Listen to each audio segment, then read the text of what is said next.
Oh, Andy, I was waiting for our music intro. Is that not done yet? Oh my gosh. That is not it. That is not it. All right. Hello, everyone. Welcome to the In the Tank podcast. We are going to be talking about the billionaire space race and COVID. What else is new? We have to talk about COVID, although there is some new stuff with COVID, and it's pretty interesting. So we're definitely going to talk about that on episode 304. As always, I'm your host, Donald Kendall. Joining me today, I've got Jim Lakely, VP of the Heartland Institute. How are you, good sir? I'm doing just great. The U.S. women's national soccer team lost yesterday 3-0 to Sweden.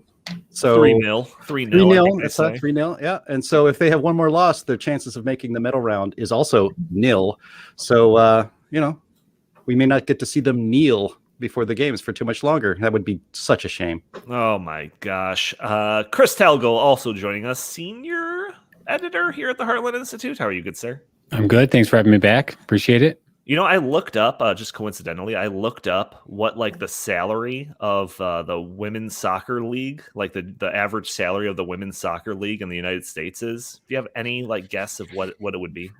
$120,000. I'm going to go $70,000. It's like 30,000. 30,000. Wow. Yeah, like the minimum is like 17 or something like that. Yep.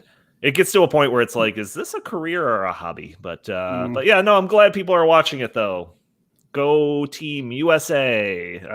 So yeah, like I said, COVID. We're always talking about COVID.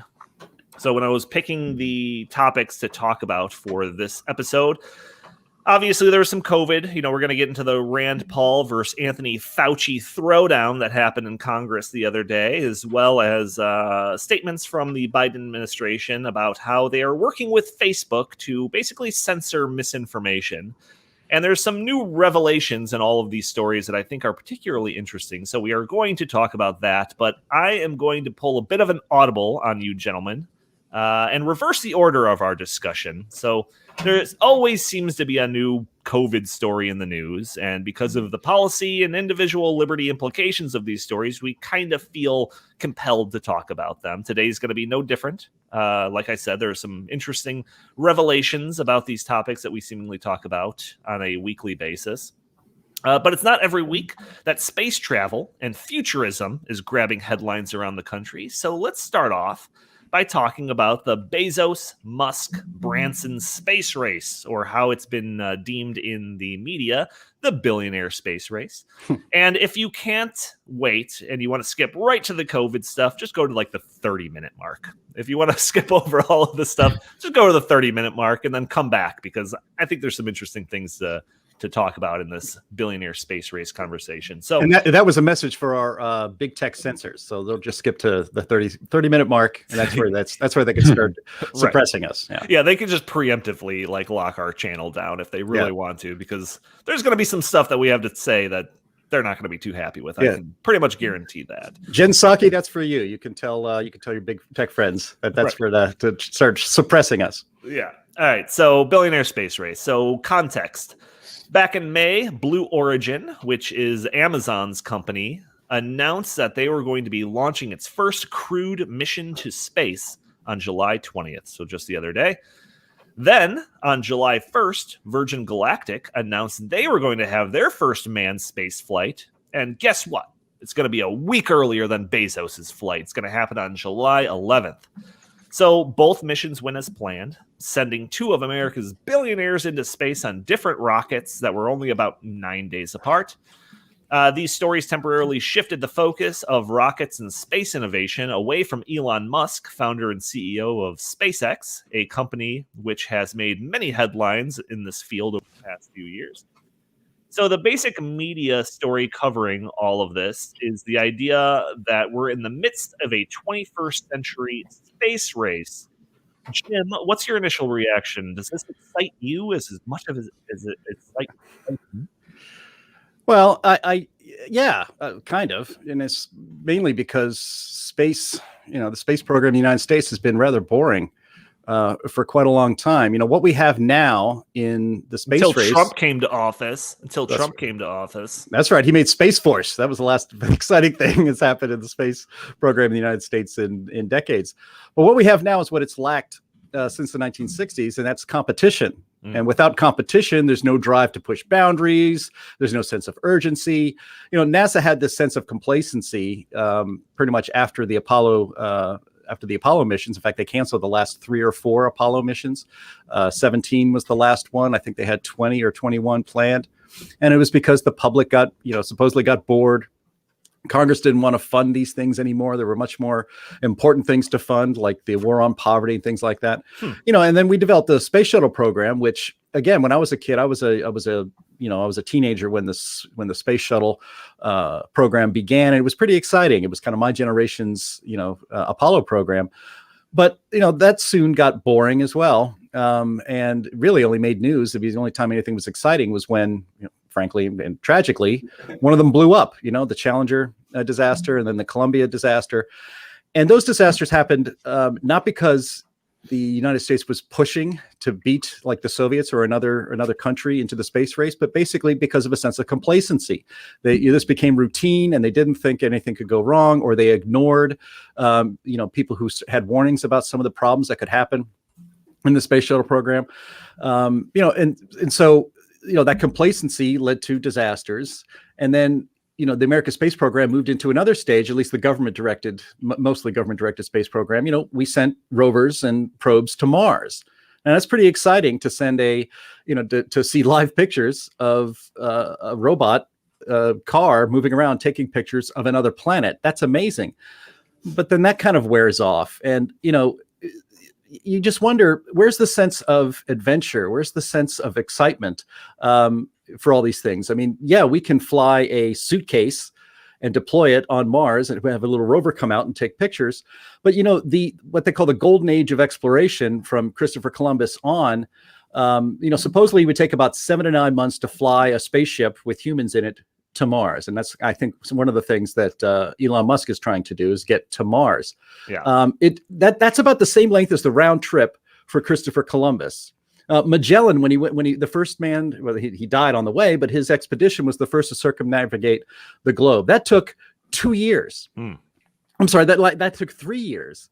And so there was a commitment back then, for humans to do whatever it takes to explore the world, and we seem to have lost that sense of discovery, that sense of urgency to go out and explore. And it would be wonderful if Elon Musk succeeds, and the faster the better, to send humans to Mars. It would take months. It would be very risky, just like it was during the age of discovery.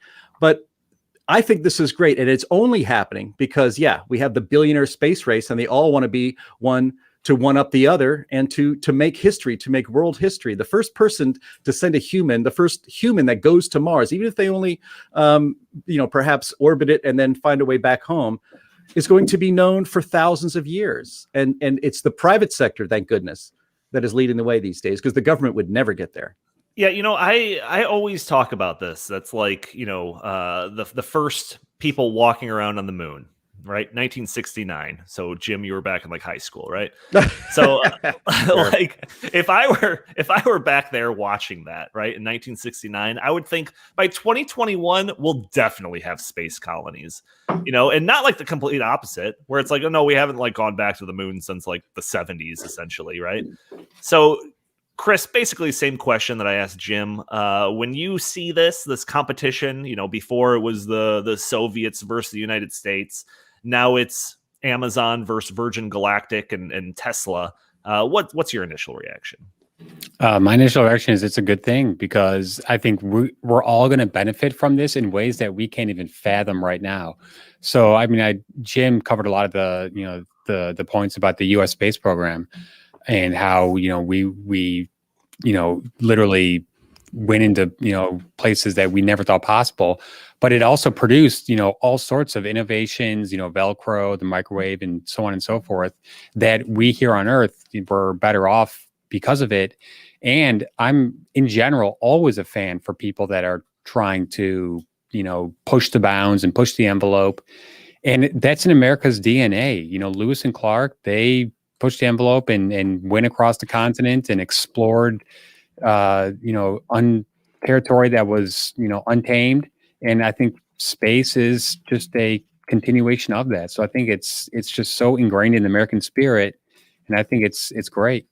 All right, good. I'm glad that both of you kind of have this mindset, because I wasn't really sure what I was going to be getting into, because I had seen while doing prep for all of this and just generally speaking, looking at headlines and all of that, an outpour of criticism that surrounded this story, specifically the Bezos mission. So the first criticism I saw was from socialist Alexandria Ocasio-Cortez. Well, after the mission, Bezos thanked his 1.3 million employees and hundreds of millions of customers, saying, "You guys paid for this."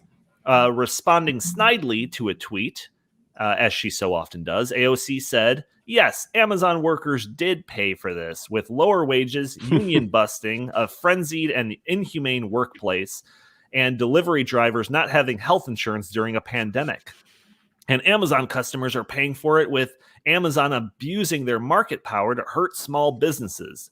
It's just like the most like anti what you guys were just saying message you could possibly have. And similar remarks were made by a number of the Twitter blue check army. I didn't write down who said these, but these are various quotes about the Jeff Bezos mission. "Jeff Bezos is going into space tomorrow. Yesterday on Earth, I saw a man search for food in the trash can." Here's another one. "Class warfare is Jeff Bezos, Elon Musk, and Richard Branson becoming $250 billion richer during the pandemic, paying a lower tax rate than a nurse, and racing to outer space while the planet burns and millions go without health care and housing and food." Another one. "Ask Jeff Bezos about Amazon labor abuses while he's doing the media rounds for his spaceship challenge." And I assume that you can guess, the political tendencies of these people leaving these comments. But this next one throws that into question. So even conservative media outlet Breitbart hopped on the dog pile with this article headline: "Billionaire Jeff Bezos thanks employees who have to pee in bottles for funding his space travel." So, Jim, I mean, it doesn't seem like you have the same knee-jerk reaction as those who criticize Bezos. And that's even coming from, you and me, who have been very critical of Bezos in the past, whether it's for his very leftist-leaning Washington Post newspaper, or the hypocritical standards of items that are allowed to be sold on Amazon, and a whole number of things. So explain this outrage that seems to be across the aisle.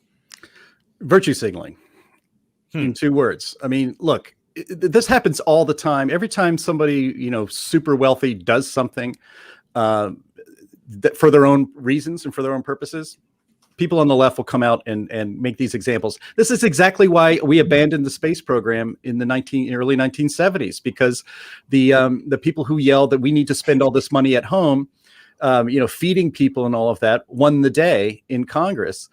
The good news here is that Jeff Bezos is not going to be guilted into not continuing his personal private space program because some blue checks on Twitter tell him that he needs to direct that money somewhere else. I've actually, as you were reading all of those things off, Donnie, I was actually trying to think of a single moment when a uber wealthy person in the United States was actually guilted into doing what the left wants them to do, which is basically to, pour that money into other things or to give it to the poor and all those things. The only other, and I came out actually with one modern example, and that is Bill Gates. And he has spent a lot of his fortune on leftist projects, and that has pretty much kept for the most part, kept these harpies off his back, and he doesn't get as much guilt, guilt by association or guilt messages about his massive wealth because of it. But I am no fan of Jeff Bezos. I think he uses a lot of his money for ill in this country.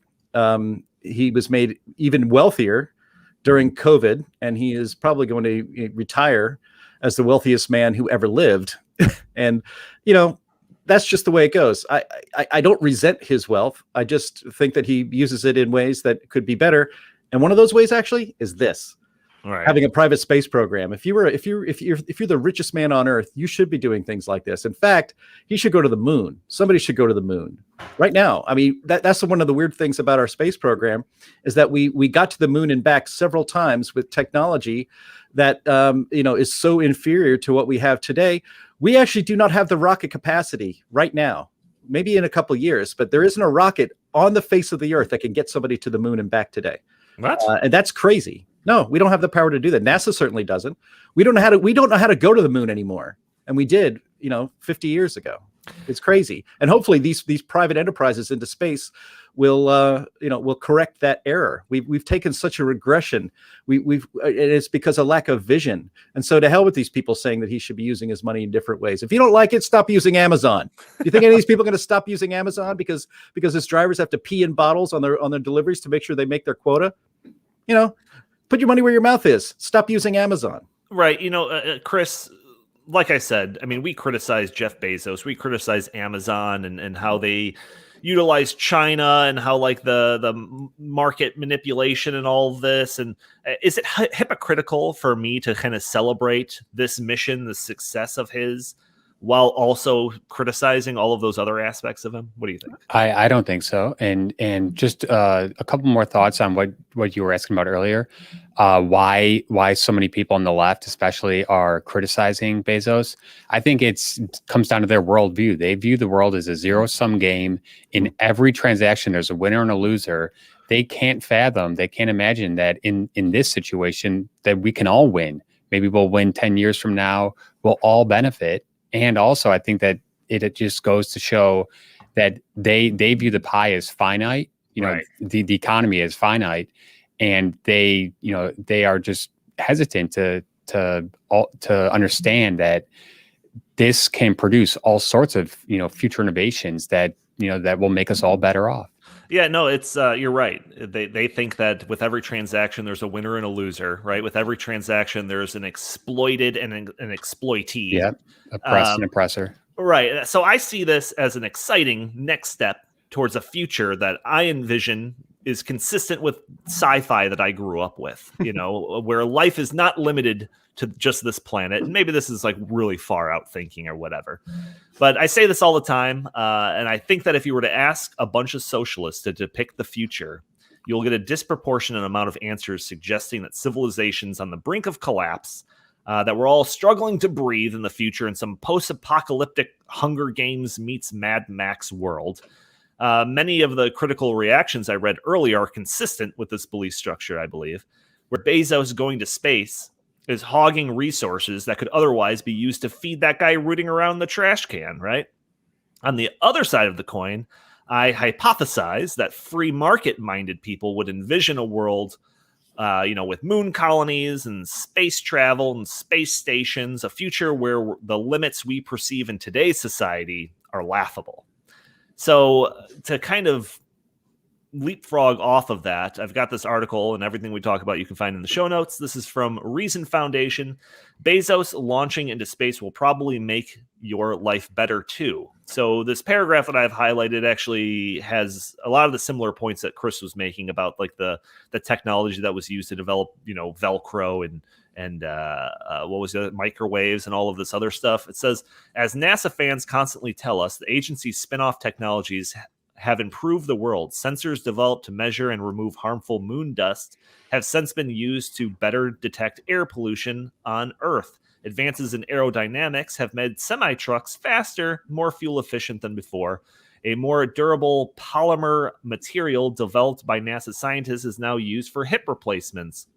It's easier than ever to get hot water on demand, to fly airplanes, and to get a life raft that could actually deliver you to safety if you're stranded at sea. And I'm sure there's a whole other host of different technologies that are developed because of our, yearning to go into space.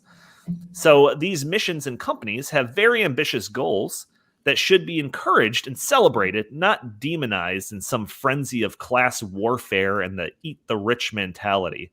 So just for me to go through a number of these. So Virgin Galactic. Virgin Galactic's goal has less to do with space travel and more to do with supersonic air travel. They're striving to make an aircraft that can go Mach 3, which is 2,300 miles per hour. It would have the ability to go from London to New York in 90 minutes. This is compared to the current length of that flight, which would be about 7 hours. Basically, revolutionizing air travel is their goal here. Amazon's Blue Origin. Their short-term goals are space tourism, which is actually also a short-term goal for Virgin Galactic. And this is, the rich people that want to fork over a couple of $1 million can go hang out in space for like 5 minutes. It's great, And yes, it's just like a vanity thing, surely, for these people that are going to go in there. But this is funding. This is essentially going to be funding these projects without requiring other parts of the company to subsidize it, right? So maybe the Amazon customers aren't going to be paying for their next space travel when you've got, Justin Timberlake and stuff trying to go into space. Also, reusable rockets. This is also another short-term goal of Amazon's Blue Origin, as well as SpaceX. This has the ability to make space travel and everything associated with it much, much cheaper. And also, space tourism and reusable rockets are at first, but their long-term goals are much bigger. So I am reading from the Amazon's Blue Origin company's vision statement. Blue Origin was founded by Jeff Bezos with the vision of enabling a future where millions of people are living and working in space, where they'll have to surely pee in bottles, to benefit Earth. In order to preserve Earth, Blue Origin believes that humanity will need to expand, explore, find new energy and material resources, and move industries that stress Earth into space. So I've watched a little video of him being questioned, Bezos talking about his ambitions with all of this. And he talked about how in the future that he envisions, there will be industries manufacturing in space, and it'll be easier to actually put together complex stuff and send it down to Earth. Like that's like Star Trek level stuff that I can totally get behind. In a video about Blue Origin narrated by Bezos that's found on his website, he says, quote, "We face a choice as we move forward. We're going to have to decide whether we want a civilization of stasis. We will have to cap population. We will have to cap energy usage per capita, or we can fix that problem by moving out into space." So again, this kind of cuts across that like dichotomy that I referenced earlier, where it's like the zero-sum game, the finite pie, as Chris described, versus this future of limitless potential. So these are all the things that I see down the pipe that I could totally get behind, that are increasingly made more possible by these seemingly, frivolous flights into space that are happening today. So this is what actually gives me hope for the future. Jim, do you feel the same way? I do. I think that's all very exciting. It's really, this is the only exciting thing happening in space, like I said, since the 1960s. And the idea that we have 3 billionaires competing to see who can basically make the most hay out of space travel is wonderful. And I think one of the first examples you had cited there was the idea of hypersonic commercial flight to get from New York to London in 90 minutes. Now, if we still have the same safety theater in our airports, it'll probably still take 7 hours on the ground. But the good news is we'll be able to have planes that fly faster. And actually, I think that will be one of the great, more practical applications of this technology. You don't have to orbit the Earth in order to go from, say, Los Angeles to Sydney or something in a certain amount of time. You can go up to the stratosphere and come down, and you really could be there about in an hour and a half. Right now, Los Angeles to Sydney, Australia, I've taken that flight, is about 18 hours, 17 hours. So a lot of this is just going to revolutionize travel, the way we get around the world. And I think that's all to the good. You want to be able to explore the world faster. It won't be my generation, certainly. It might not even be your guys' generation, you young pups. But in a couple of generations, I would hope it would be, and you would think that with what's happening right now, that would be relatively routine in, say, another 80 years, where that hypersonic flight is possible, and it's because of what is happening right now. The development of these rockets, the provability of these vehicles that can go up into the edges of space and come back down safely. I saw this. It's really weird that I just came across this on the internet the other day, but it was an ad from like, I think 1949, and it was trying to sell the idea of air travel to Americans. We were still very much a train-based society in the 40s. It's certainly in the late 40s and into the 50s. A lot of people just didn't fly. They thought, nah, that's not for me. It's too dangerous. I don't need it. It's too expensive. Now today, people go on flights all the time. Air travel, especially in the last, 50 years or so, the prices have come way down. Why? Because there was competition in the private sector to attract passengers and to make flights safe, reliable, and fast. And I think the same is going to happen with space. The idea of being up on that whole idea that you just mentioned, that Bezos had talked about, I never even thought about it before. Why not set up some kind of manufacturing plant that is in orbit around the Earth where you could make certain kind of materials better, faster, and then send them back down? I never would have thought of that. Right. Maybe there's a practical application like that. That's wonderful that you're even thinking these things. And maybe you make things on the moon. I really want one of these guys to go to the moon. This is, I don't know why I'm obsessed with that, but we have abandoned exploring the moon and its potential for 50 years. There's got to be things we can do on and with the moon that we haven't even thought of right now, but you have to get there and stay there to figure it out. Well, I mean, this, and I don't want to seem like single tracked about this idea of like sending you and me into space. Like that's the end goal of all of this stuff. Like, it's some futuristic safari that we get to go up there, just a couple of $1,000s, and we get to go look around at some planets before coming down to Earth. Like, no, that's like not what the goal is. The goal is stuff like that, Jim. It's manufacturing in space. It's this. I remember hearing a long time ago about how like.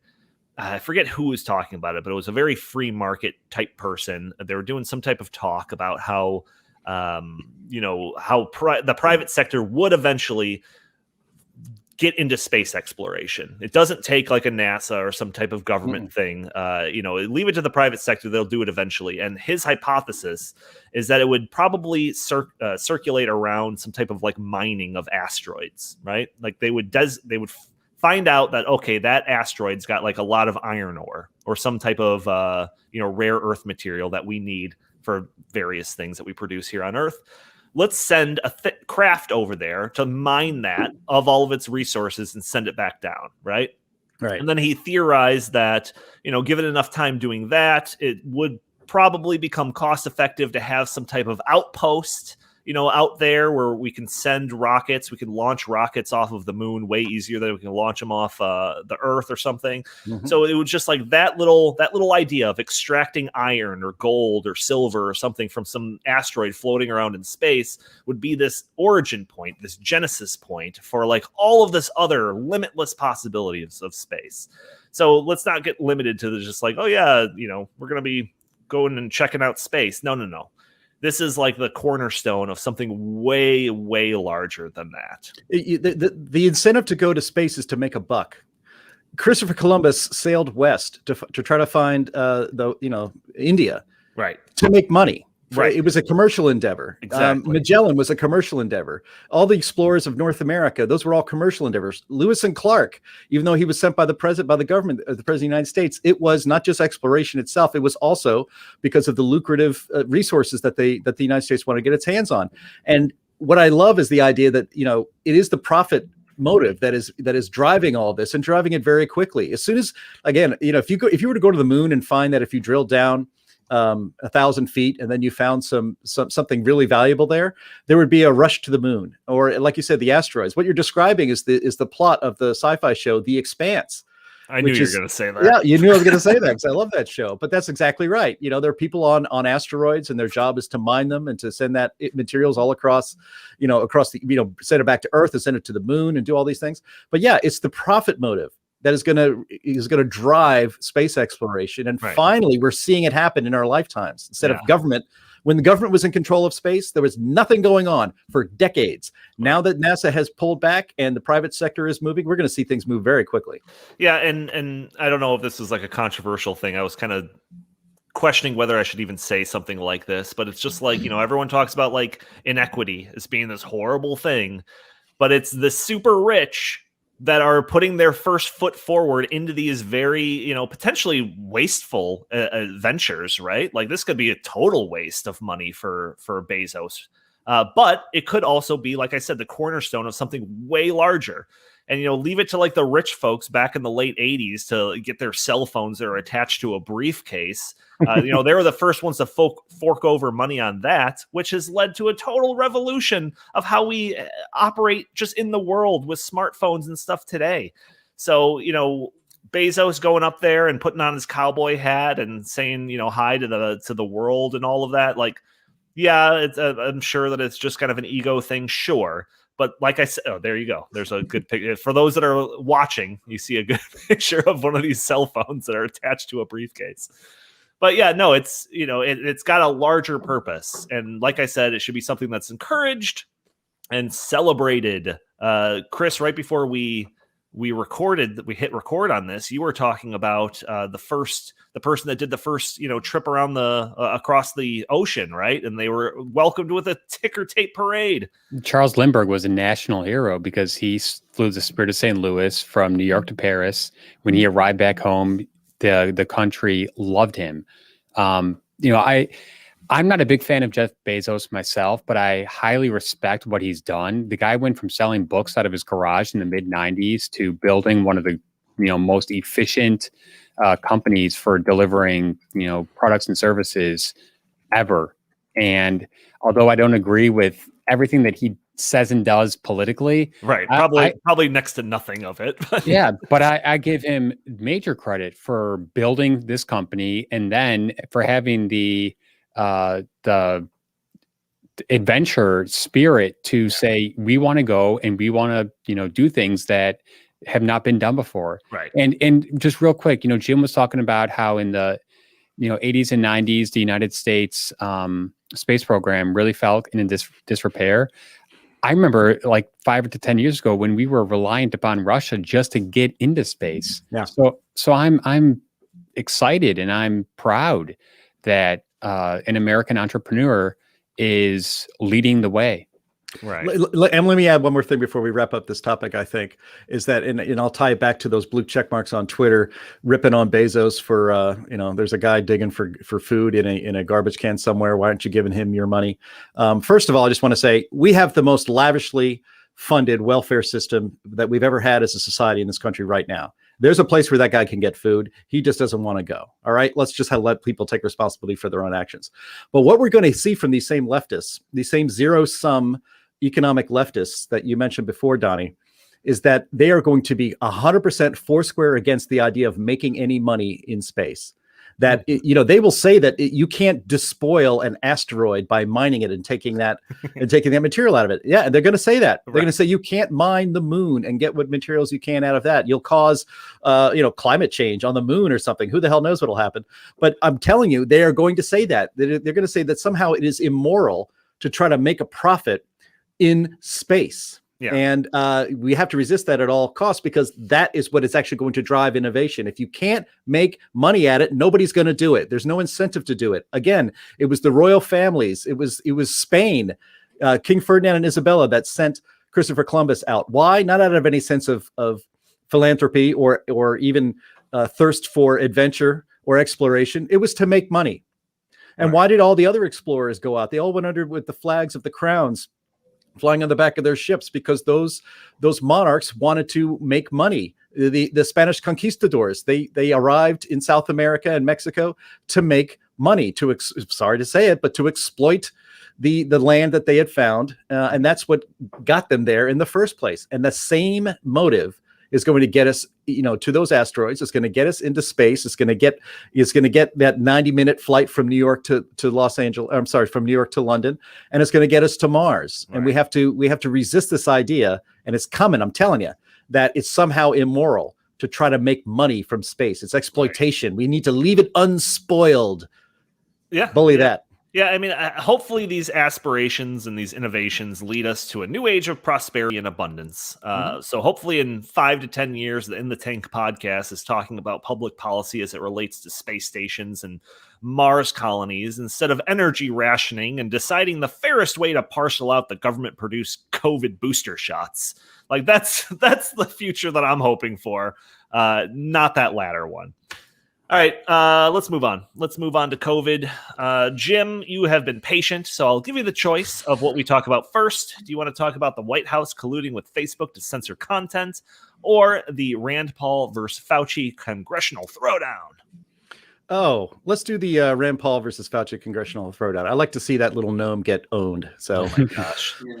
I can't put my finger on it, but he reminds me of something. And that video that we'll play shortly, I don't know. I can't figure it out. I don't know if it's just like a horse jockey or something, but he reminds me of somebody. I'm going to figure it out before next episode. Well, I can guarantee you Rand Paul has seen more patients than Anthony Fauci has in the last 2 decades. I would bet my house on that.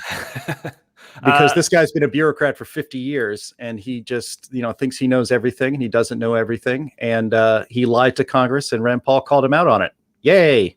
Okay, well, you know what? I was going to read an opening paragraph of an article that kind of summarized what you just said there. So I'll just leave that as the summary. Andy, when you have a moment, can you pull up that video of Dr. Fauci and Senator Paul clashing during the recent congressional hearing about COVID? So the video that I have here that he's pulling up momentarily, it starts off like a couple of minutes into like the larger video that I had seen in the past, where it starts off with Rand Paul talking about this report that's from the Wuhan lab or some scientist that works in the Wuhan lab, talking about how with gain of research, they were able to take gain of function research. They took 2 different like viruses and put them together to make them, more terrible, I guess. So this starts off kind of after Rand Paul's, talking about that report, but he kind of goes over it anyways. So I'll just let him do the talking. Dr. Fauci, knowing that it is a crime to lie to Congress, do you wish to retract your statement of May 11th, where you claimed that the NIH never funded gain-of-function research in Wuhan? Senator Paul, I have never lied before the Congress, and I do not retract that statement. This paper that you are referring to was judged by qualified staff up and down the chain as not being gain of function. Let me finish. You take an animal virus and you increase its transmissibility to humans. Right. You're saying that's not gain of function? Yeah, that is correct. And Senator Paul, you do not know what you are talking about, quite frankly. And I want to say that officially.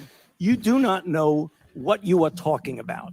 You get NIH, one person. Let's read from the NIH definition of gain of function. This is your definition that you guys wrote.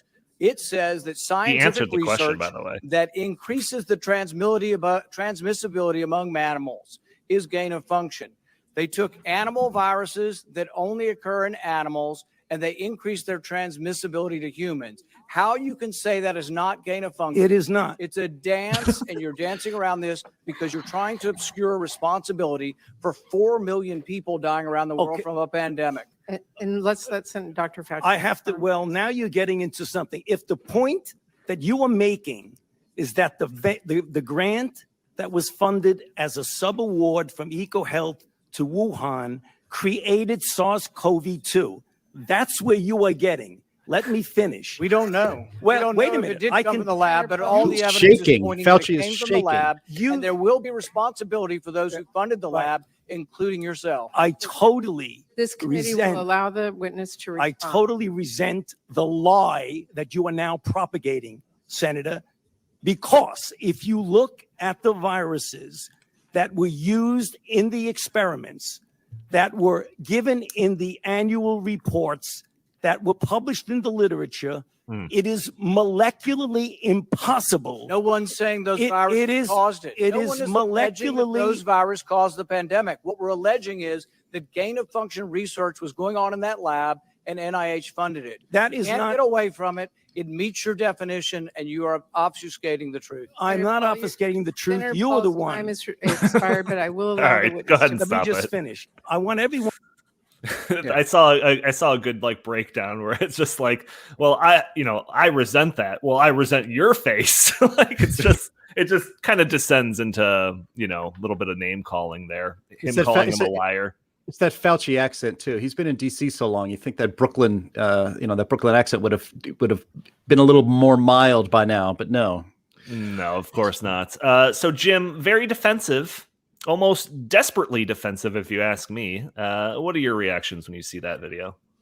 To his credit, there was a columnist for the Washington Post who went against the grain because the leftist media, the Democrat leftist media, has been trying to cover for Fauci, well, for a year and a half now, but especially after this encounter. But a columnist for the Washington Post on Twitter said, I apologize, I don't remember his name, but he said basically Josh Rogan, there you go.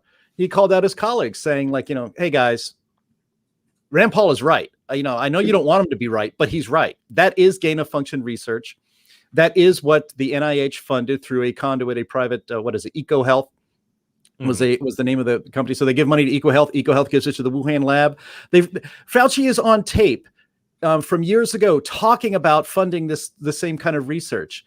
And Rand Paul is right. This is what happened. Now, did that research lead to COVID-19? Maybe.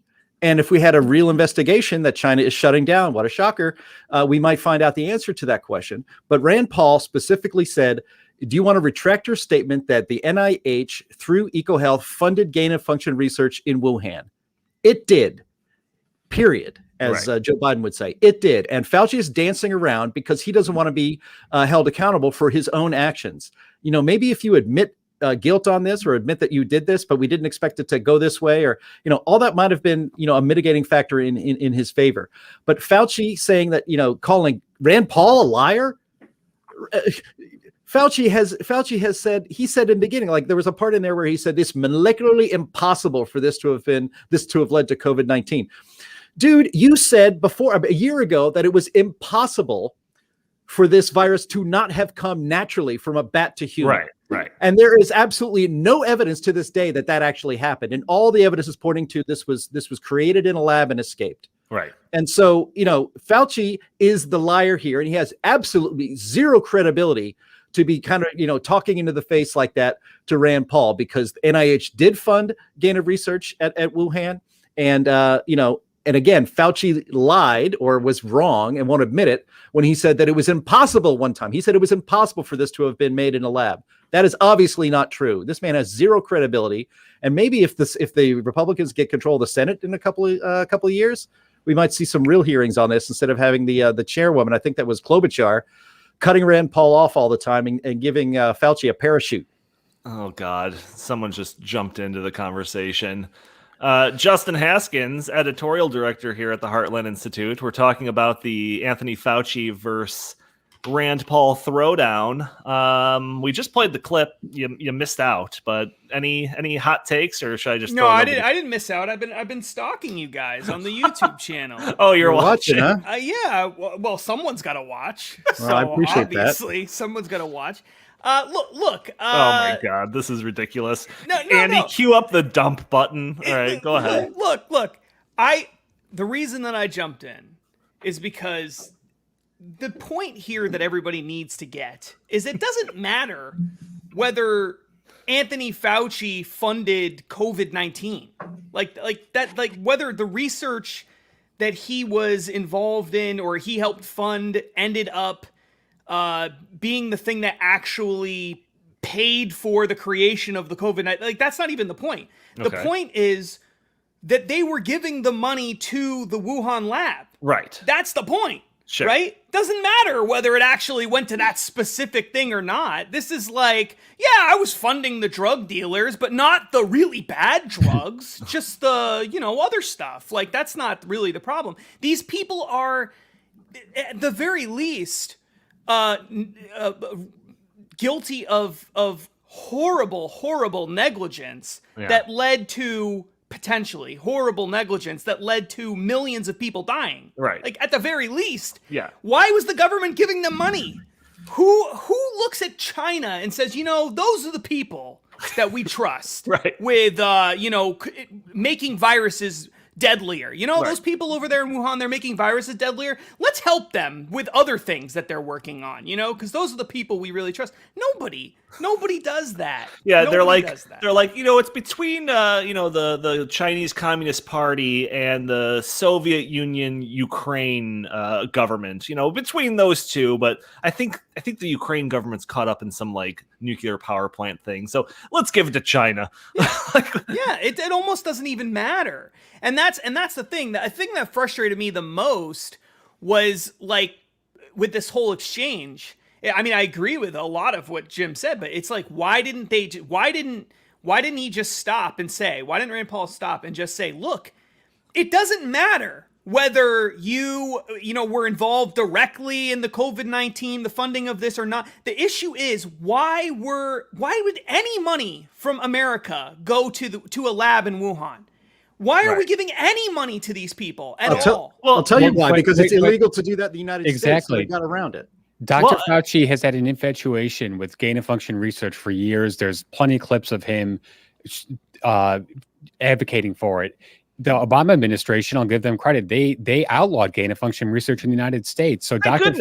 Fauci went around the regulation. Oh my gosh. And he sent $600,000 to Eco Health Alliance and Peter Daszak, who is the world's foremost supporter of gain-of-function research. And about 2 months before the pandemic hit, Peter Daszak is on tape saying what they were doing at the Wuhan lab. Jeez. So, and I mean, but there's so much more to this. So how come Dr. Fauci, when the pandemic first started to leak out, how come he was frantically emailing at 2 a.m. his personal assistant to really circle the wagons on this and make sure that they all were on the same talking points? We've seen the emails. We've seen Dr. Fauci flip-flop all over the place. First, they said it was from the Wuhan market. They tested tens of thousands of animals. They haven't found any direct connection. They said it was a pangolin. They said it was a bat. The Wuhan lab had a horrible safety record. The United States State Department had sent cables describing that this place was operating like it was a dental office, and they're dealing with deadly gain-of-function research. It's so obvious what happened here. Dr. Fauci is a liar. Dr. Fauci is trying to cover himself, and hopefully it'll come out. But I don't know. Yeah, this is why I listen to the show even when I'm not on it, because I actually learned something. I didn't know any of that. Yeah, I didn't know any of that either. That's great. See, and this is why Donnie still hosts the show, because he learned something. Yeah, I mean, I've been following this thing really closely, and it's so obvious. Explain this to me. So you mentioned the gain of function research and how the Obama administration banned it, right? Because it's obviously horribly dangerous. Why is that a thing? Period. Because when I see this gain of function, we're gonna start molecularly engineering viruses to make them more deadly and spread easier. Like, that is the source of conspiracy theories. To be honest, I think it's almost like playing God. I think Dr. Fauci is. There's got to be an explanation for that. But I think that he. And there's lots of interviews, and I've seen a lot of Dr. Fauci's thoughts on this. He is of the mindset that gain of function research is valuable because then we can. It's almost like a preemptive attack against the virus. But then, that's what I was thinking. Right? That's exactly right. It's so stupid because you are creating a virus that doesn't exist. So it's an artificial virus. So if you don't create the virus in the first place, you'll have nothing to worry about. Because it makes no sense. But no, because we've talked about scientists that have come out and said that this going from a bat to human, how that just doesn't happen. No. And if it does happen, it's way weaker and definitely not as contagious and all of this. If it makes a jump from animal to human, it's it takes a lot more steps than we're supposedly they had humanized mice at this Wuhan lab. Mice? No, a human, because it's very simple. They take a mouse, but they inject human DNA from the lungs to see how it can actually transfer in the lungs. This is all documented. This all happened at the Wuhan lab. Dr. Fauci was using the Wuhan lab as a go-between because it was deemed illegal here in the United States, although they're still doing it in Texas and North Carolina as we speak. So it's insane. Well, this explains. This is definitely all getting banned. We're definitely banned now. Oh yeah, it's over. I'm really glad I popped in Thanks for coming, Justin. The show. Now I'm going to be added onto the list of people who the CIA is going to come knocking on my door and drag me away. So thanks a lot. This was really stupid. Yeah, the list of 12 misinformation people has just went to 13, and they added us to it. Yeah. No, that's crazy, but it explains the horrible desperation that you can see on Fauci's face when he's being, reamed by Rand Paul during that segment. Yeah, and Chris is right, and I knew a lot of that what Chris talked about, but sure you did, Jim. Sure. I did. I wasn't brave enough to put it on the podcast because I didn't want to get us nuked by the government. But Fauci's attitude has been, just it makes sense. It matches up with what we know about his personality publicly. And it's this obsession with the scientists can figure it all out, but we have control over this. That, it's hubris that made COVID-19 happen. The idea that you have to manipulate and create very, very dangerous super viruses just in case, because we need to learn how to fight these things. What if a natural virus like COVID actually came about? We have to make one and learn how to fight it in order to fight that one, instead of just dealing with it as they come, which would be a lot more safer. This is like having a live fire exercise on a gun range, learning how to dodge bullets by dodging actual bullets. But where's the best place? Where's the best place to do that research? Where's the safest the best place environment? To dodge bullets is China. China, without a doubt. Gun range in China is the answer. Right. That's the point. Why the real thing that scares me the most is how many more of these things are out there. Yeah, how many more of these labs are operating all over the world that we don't know anything about? There's one in Somalia that I think is working on a new Ebola virus. I heard they're really good. I heard they're really good over there in Somalia. They're very that safe. Lab's very top-notch. Yeah, very safe. I mean, is that happening? Do we even know? Are we paying for it?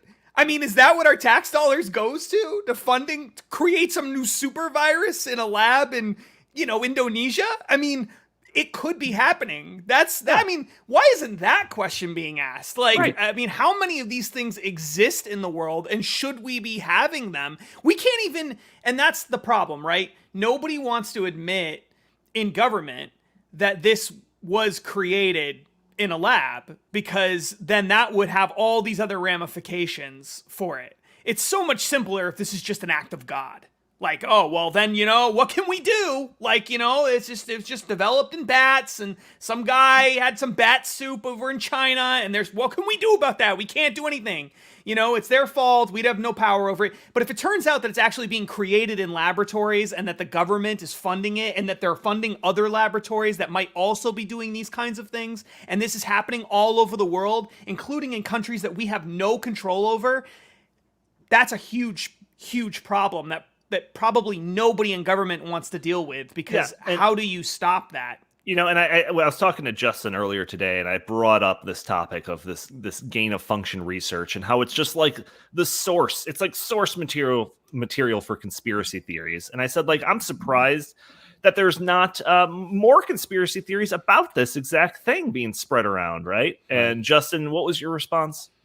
Yeah, my response was, really, there's two things. One, anyone who's smart, and I guess that excludes everybody on this podcast, knows that you don't talk about it on social media because you're going to get banned, right? So that's number one. Number two, the people who have talked about it probably already are banned. Well, so why do we never hear anyone talk about it? Because they're all been banned, right? Or they're afraid of being banned, right? I mean, which is my segue into this last little facet of this COVID topic, which is the White House colluding with Facebook to make sure that they flag misinformation on social media. So Jen Psaki, the White House communications person during a press conference, stated how the White House was working with Facebook to flag misinformation about COVID and vaccines on social media in an effort to get more people vaccinated. This obviously created a lot of concern for those worried about censorship. Jim, I'm not entirely sure if we have time to play this clip because it's kind of like a 3 or 4 minute back and forth between Peter Doocy, Fox News guy, and Jen Psaki. So right. I wanted to actually like play through that clip and have us react to it, but just give us the kind of the overview of this kind of, I don't know, debate, story, whatever you want to call it. The bottom line is that the conspiracy that we've all known was happening and all figured was happening is happening. The collusion. Oh my gosh, here we go with all these terms that were so big for 4 years. The collusion between big tech and the White House and this government to suppress the speech of those who think and speak wrongly in the eyes of government. We have so Jen Psaki announced that there are 12 accounts, 12 accounts on Facebook, apparently, that are responsible for 63% of all the misinformation about COVID-19. And they have their list, and these people are on the list. I actually heard the list. I'd never heard of any of them. I think I heard of one of them, and I can't remember who it is. But like these are nobodies, right? And but they're on the government list. And there's a list. There is a list. I'm gonna look it up. I'm hoping we get to 13. That's a lucky number 13.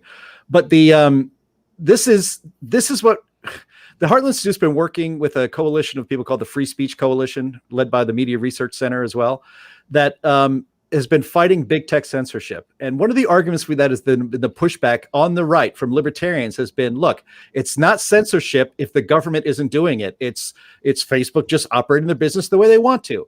But this is what we have argued for a long time, and is what is actually happening right now. The federal government, which regulates big tech, tells big tech, censor these certain people for their certain views, or else.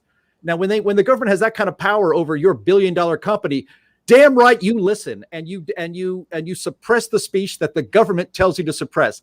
These private companies, big tech is acting as the arm, the enforcement arm of the censorship desires of this regime. That is what was we've known that really by any kind of common sense for a long time, and Jen Psaki admitted it. Right. Yeah. She also admitted that if you're banned on one platform, you should be banned on all platforms. She doubled down on it the next day, and President Biden has said repeatedly that Facebook is killing people. So therefore, that gives them the justification to censor people who speak out. And not even to speak out about the vaccine, but just question it or just raise, any sort of question. It's unprecedented. It's super scary.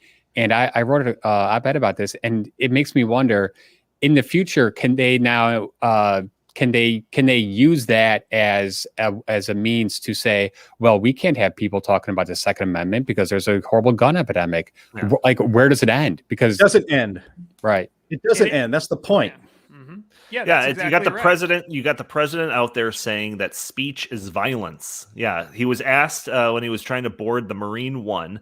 He was stopped and asked by a reporter about Facebook's role with the vaccine misinformation, and Biden's response was very blunt. He said, "They're killing people." Now Facebook issued a response to that, saying that no, we're actually trying to put forth good information, and because of stuff that we have on there, more people are getting vaccinated. We're actually saving lives. And then Biden, realizing that Facebook's on their side of things, says, oh yeah, Facebook isn't killing people. These 12 people who are out there giving misinformation, anyone listening to them is getting hurt by it. So we had to kind of backtrack, but yeah, it definitely is setting up a pretty terrible precedent for sure. Well, just think about how many people will die from climate change. You know what? 100 years. So Chris and I had this conversation when we were talking about topics, and I don't know, should we put like an over under on this? Like when the conversation, and we know this because of the Project Veritas stuff, when he had that CNN guy talking about once the COVID news kind of goes away, we're really going to ramp up climate change. So surely all of these things that are put into effect, censorship and all of this through social media because of the terrible threat of COVID, are definitely going to be, rebranded and done the same thing with climate change. So how long, Jim, how long before like the Heartland Institute is made to be a martyr on this topic of climate change? Not long. I mean, this is where this stuff doesn't end. This is not, this is where all this stuff goes. I get emails. I've gotten emails from people who ask me personally, how do you sleep at night? And I say, usually on my side, on the right side, I prefer. But they say, how do you live with yourself when you're going to be responsible for the death of billions of people through climate change, that you are trying to stop action on climate change that is going to, and if we don't take action, it's going to kill billions of people. You're going to be responsible. Those are wacky nut jobs. And I'm like, I just blow them off. Sometimes I respond saying, like a joke like I did right there. But as we've learned over the last couple of years, what was a crazy statement from a wild-eyed leftist a month ago becomes government policy the next month. That's where we are now with our government now with COVID. And that's where we're going to end up on climate change too. And you're going to have senators like that repulsive Senator Whitehouse from Rhode Island, who is going to come after organizations like the Heartland Institute for quote unquote killing the planet. We need to be punished. It's going to happen, and it's going to be sooner than later. It's even worse than you say, because some of those wild-eyed leftists are, AOC and that Sheldon Whitehouse. They're sitting in government right now. Yeah.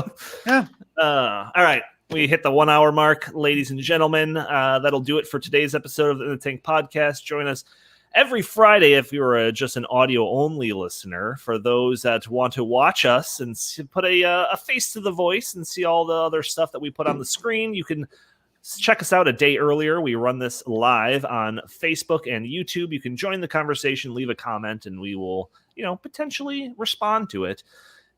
Please, if you like the show, write a review for us on iTunes. Subscribe for sure. We would really appreciate it. If you want us to send us your comments, questions, concerns, anything like that, feel free to email us at inthethinkpodcast@gmail.com. Jim Lakely, where can the fine people find you? At Jay Lakely on Socialist Twitter, at Heartland Inst on Socialist Twitter, and probably coming to a political prison near you. Well, luckily, Facebook's going to run the gulags, like in that headline from the headline from Babylon Bee. So we should all rest easy. It's being done by private hands. Justin, same question. Where can the fine people find you? At Justin C. Haskins on Facebook and Socialist Twitter, and also lurking in the comments section of the live feeds. All right. Chris Talgo, you are a ghost on social media, so just join me in saying goodbye to the fine people. Goodbye, fine people. All right. Thank you all for tuning in. We will talk to you next week.